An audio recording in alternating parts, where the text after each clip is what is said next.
दर्शकों, देश को जनसंख्या के आधार पर दो भागों में विभाजित किया गया है, अल्पसंख्यक और बहुसंख्यक। अल्पसंख्यक जिनकी संख्या बहुत कम है, मुस्लिम, जैन, बौद्ध, ईसाई, पारसी, यहूदी, ये सभी अल्पसंख्यकों में आते हैं और इन्हें विशेष अधिकार भी प्राप्त है।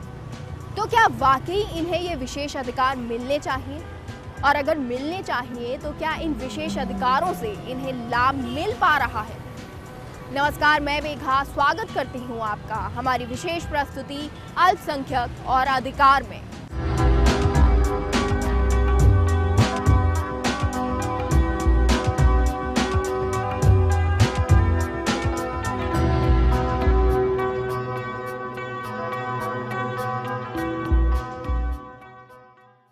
दर्शकों, कार्यक्रम की शुरुआत करने से पहले आइए एक नजर डाल लेते हैं इस विशेष रिपोर्ट पर।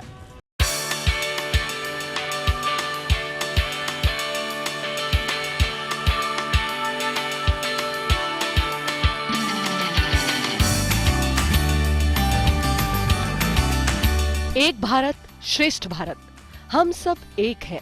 मंदिर की आरती, मस्जिद की अजान या चर्च की प्रेयर, जैन धर्म की प्रार्थना हो या पारसी धर्म की आराधना, या बात हो यहूदी धर्म की दुआ की, कुछ भी अलग नहीं है, सब समान है। हम हमेशा यही कहते हैं, लेकिन क्या ये सच है? क्या हम बटे हुए नहीं हैं अल्पसंख्यक और बहुसंख्यक में? क्या हम मुस्लिम, जैन, बौद्ध, पारसी, यहूदी को विभाजित नहीं किया गया है? जाति, धर्म, भाषा और संस्कृति के नाम पर आप खुद को समान देखते हैं। हमारी पहचान है अनेकता में एकता। तो फिर क्यों इस अनेकता में एकता को सुरक्षित रखने के लिए हमें विशेषाधिकार की आवश्यकता महसूस हुई? क्या भारत में धार्मिक असुरक्षा का भाव है? अगर नहीं, तो फिर समान अधिकार की जगह किसी भी विशेष अधिकार की बात क्यों? वर्ष 2011 की जनगणना के अनुसार भारत में हिंदुओं की आबादी 80.2% है और मुस्लिम की आबादी 13.4%, सिख समुदाय की आबादी 1.9%, ईसाई समाज की आबादी 2.3% है, बौद्ध धर्म से जुड़े लोग 0.8%, जैन धर्म से जुड़े 0.4%, पारसी धर्म के लोगों की संख्या मात्र 69,000 है। वहीं यहूदी समुदाय की संख्या देश की कुल आबादी की सिर्फ 5,000 है। अल्पसंख्यक यानी जो संख्या में कम हो। भारत में हिंदू बहुसंख्यक है और मुस्लिम, जैन, पारसी, यहूदी, क्रिश्चियन लोग अल्पसंख्यक है। अल्पसंख्यक शब्द की परिभाषा हमारे सेक्युलर संविधान में नहीं है, लेकिन इसका विवरण संविधान की धाराओं में शामिल है। संसद में एक लिखित उत्तर में की हुई तत्कालीन अल्पसंख्यक कार्य मंत्रालय राज्य मंत्री श्री निनांग एरिंग ने एक प्रश्न के लिखित जवाब में बताया था कि भारत संविधान में अल्पसंख्यक शब्द का विवरण धारा 29 से लेकर 30 तक और 350A से लेकर 350B तक शामिल है, लेकिन इसकी परिभाषा कहीं नहीं दी गई है। भारतीय संविधान की धारा 29 में अल्पसंख्यक शब्द को इसके समानांतर शीर्षक में शामिल तो किया गया है, किंतु इसमें बताया गया है कि ये नागरिकों का वो हिस्सा है जिसकी भाषा, लिपि और संस्कृति भिन्न हो, या एक पूरा समुदाय हो सकता है जिसे सामान्य रूप से एक अल्पसंख्यक अथवा एक बहुसंख्यक समुदाय के एक समूह के रूप में देखा जाता है। जब हम अल्पसंख्यक और उनके हितों की बात करते हैं तो सवाल खड़ा होता है कि अल्पसंख्यक को इन अधिकारों की जरूरत क्यों महसूस हुई? क्या हमारे विकसित समाज में ये वर्ग पीछे छूट रहे हैं, या फिर ये सिर्फ वोट बैंक के लिए किया गया विभाजन मात्र है? आज हमारा प्रयास है इन्हीं सवालों के जवाब ढूंढने का। अल्पसंख्यकों के विकास के लिए शैक्षणिक अधिकार और उनकी भाषा एवं संस्कृति के संरक्षण के लिए अनुच्छेद 29 और 30 के अंतर्गत विशेष प्रावधान किए गए। देश की प्रत्येक इकाई में रह रहे सभी अल्पसंख्यकों को उनकी भाषा, लिपि और संस्कृति के संरक्षण का अधिकार है और देश में ऐसा कोई भी कानून और नीतियां नहीं बनाई जाएंगी जिससे इन अल्पसंख्यकों की संस्कृति, भाषा और लिपि का शोषण हो। सभी धार्मिक, भाषाई तथा सामुदायिक अल्पसंख्यक देश की प्रत्येक इकाई में अपनी इच्छा अनुसार कोई भी शैक्षणिक संस्थान खोलने के लिए स्वतंत्र है। किसी भी धार्मिक, भाषाई व सामुदायिक अल्पसंख्यक द्वारा स्थापित शैक्षणिक संस्थानों को राज्य द्वारा अनुदान प्रदान करने में किसी भी प्रकार का भेदभाव नहीं किया जाएगा।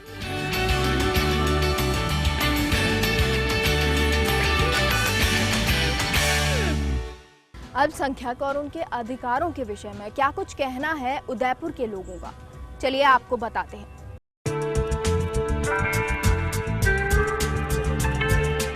किसी भी धर्म, संस्कृति और भाषा के संरक्षण के लिए संविधान में अल्पसंख्यकों को विशेष अधिकार दिए गए हैं ताकि देश में उन्हें भी एक स्थान मिल सके।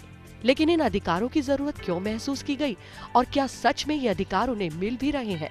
इस विषय में जब हमारे रिपोर्टर ने उदयपुर के मुस्लिम समुदाय का प्रतिनिधित्व करने वाले मोहम्मद खालिद से बात की तो उन्होंने कहा कि मुस्लिम समाज में शिक्षा का अभाव है और इसी की वजह से वो अपना विकास नहीं कर पा रहे हैं। उन्हें अधिकार तो है लेकिन इसकी जानकारी नहीं। अल्पसंख्यकों को अधिकार तो देना चाहिए पर इनका लाभ भी इन लोगों को पहुंचना चाहिए, पर वो लाभ हम तक पहुंचते नहीं है क्योंकि हमारे अंदर दूसरे समाज की नहीं कह रहा हूँ, क्योंकि अल्पसंख्यक में जैन समाज सब आ रहे हैं।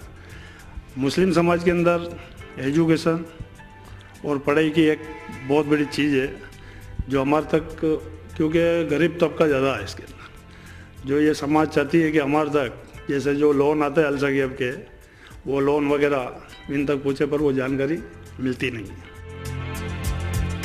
जैन समाज एक संपन्न समाज है और हमेशा से ही जैन समाज ने देने का काम किया है। ये कहना है जैन समाज का प्रतिनिधित्व करने वाले राजकुमार फत्तावत जैन का। उन्होंने बताया कि जैन समाज वैसे तो संपन्न है लेकिन फिर भी उनके समाज के युवाओं को समाज में उचित स्थान नहीं मिल पा रहा है। प्राय यह माना जाता है कि समाज में असुरक्षा है, समाज के लोग कुछ लाभ प्राप्त करना चाहते हैं। मैं उसके विपरीत बोलते हुए ये बताना चाहता हूँ कि जैन समाज हमेशा देने वाला समाज रहा है, लेने वाला समाज नहीं रहा है। लेकिन जैन समाज में आर्थिक दृष्टि से संपन्नता है, बौद्धिक दृष्टि से भी संपन्नता है। उसके बावजूद भी बौद्धिक दृष्टि से संपन्नता होने के कारण लोग जहाँ उचित स्थान पर पहुँचने चाहिए जैन समाज का विद्यार्थी, वो नहीं पहुँच पाता है। ठीक उसी प्रकार से धार्मिक क्षेत्र में भी, धार्मिक, साहित्यिक एवं सांस्कृतिक क्षेत्र में भी जो ऊंचाइयां जैन समाज के बालकों को, जैन समाज के लोगों को मिलनी चाहिए, वो नहीं मिल पाती है। जब हमारे रिपोर्टर ने फादर जितेंद्र से बात की तो उनका भी यही कहना है कि अगर आरक्षण और अधिकार सबको दिए जा रहे हैं तो हमें भी ये अधिकार मिलने चाहिए। विशेष अधिकार इसलिए दिया जाना चाहिए क्योंकि वो बहुत नाम से है, वो अल्पसंख्यक है, उनकी संख्या बहुत कम है और कहीं ना कहीं उनका रिप्रेजेंटेशन होना चाहिए। और यदि कहीं आरक्षण मिलेगा तो उनकी प्रेजेंस महसूस होगी कि यहाँ पर ये अल्पसंख्यक है, हर डिपार्टमेंट में होगा। तो उससे हमारी जो संस्कृति है जिसमें सभी धर्म हैं उसको दिखाई देगा।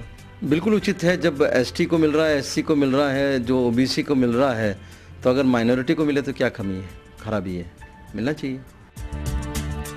हम समान हितों की बात करते हैं, समान अधिकार की बात करते हैं, लेकिन क्या समानता के साथ विशेष अधिकार दिया जाना सही है? और अगर सही भी है तो इसका आधार क्या होना चाहिए?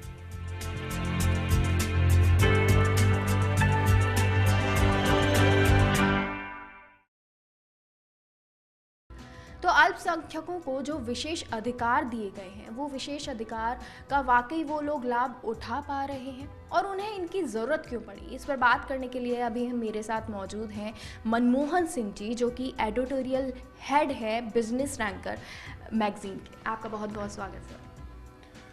धन्यवाद। सर, मैं आपसे सबसे पहले ये जानना चाहूँगी कि आपको क्या वाकई लगता है कि भारत एक है? भारत एक है।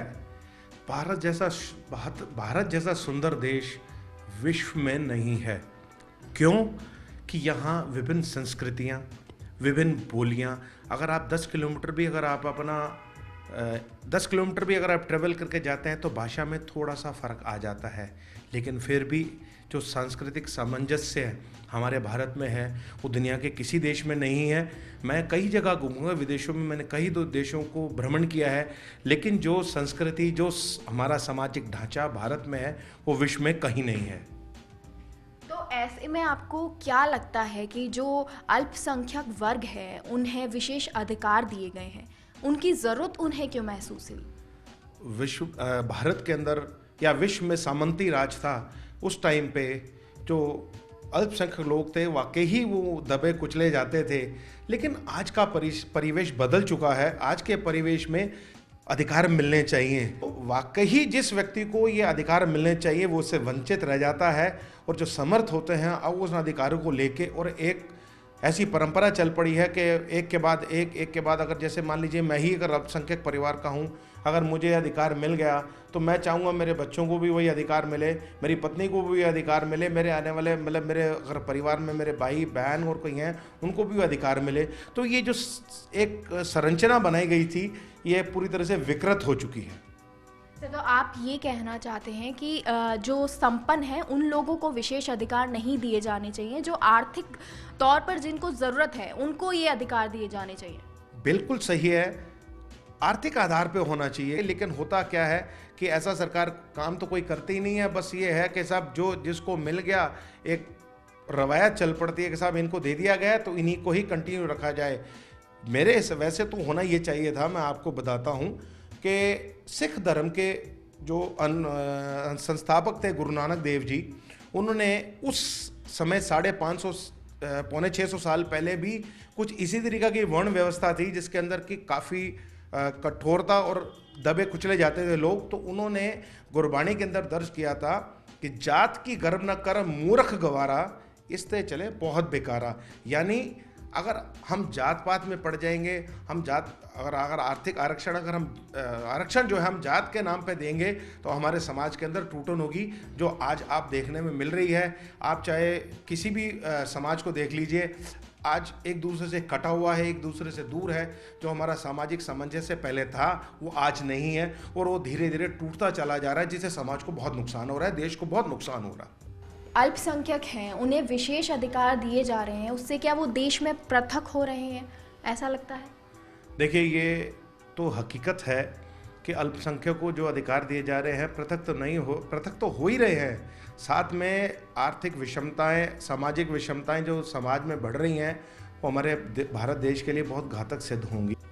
आखिर में आपसे ये जानना चाहूँगी कि भारत कैसा होना चाहिए? समान हित समान अधिकार या समान हित विशेष अधिकार? समान हित समान अधिकार होना चाहिए हर देश के वासी का, क्योंकि हर भारतवासी जो है अपने देश से उतना ही प्यार करता है। मैं इस चीज़ को नहीं मानता कि अगर मुस्लिम देश को ज़्यादा प्यार करते हैं, या हिंदू देश को ज़्यादा प्यार करता है, या ईसाई देश को ज़्यादा प्यार करता है, या सिख जो है वो देश को ज़्यादा प्यार करता है। मैं जानता हूँ कि जो हर भारतवासी जो भारत में पैदा हुआ है, भारत में जन्मा है, वो भारत की मिट्टी से लगाव उतना ही रखता है जितना कोई एक विशेष जाति रखती होगी। तो दोस्तों, मनमोहन सिंह जी भी यही मानते हैं कि विशेष अधिकार जो हैं वो किसी अल्पसंख्यक के या बहुसंख्यक तौर पर नहीं दिए जाने चाहिए। ये विशेष अधिकार मिलने चाहिए आर्थिक तौर पर, किसी की आर्थिक स्थिति को देखकर मिलने चाहिए। दर्शकों, हमारी विशेष प्रस्तुति में फिलहाल समय है एक छोटे से ब्रेक का। आप कहीं मत जाइएगा।